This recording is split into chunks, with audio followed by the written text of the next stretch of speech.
বোঝা যায় না, এ নবীরে বাদ দিলে হাদিস বোঝা যায় না, এ নবীরে বাদ দিলে নামাজ বোঝা যায় না, ঠিক কিনা? কারণ কেমন করে নামাজ পড়তে হবে এই নবী আমাদেরকে হাতে কলমে শিখিয়েছে।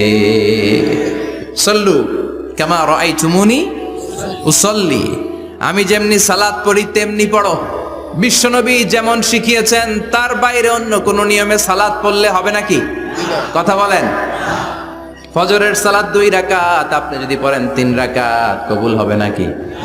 4 রাকাত পড়লে, 6 রাকাত, 12 রাকাত এরকম পড়লে মায়ের আসানা নাই, কবুল হবে না। অনেক বেশি পড়েছেন, সময়ও দিয়েছেন বেশি, কবুল হবে না। কেননা বিশ্বনবী, ধন্যবাদ। আবার বিশ্বনবী যেমন রোজা রেখেছেন তেমন রাখতে হবে।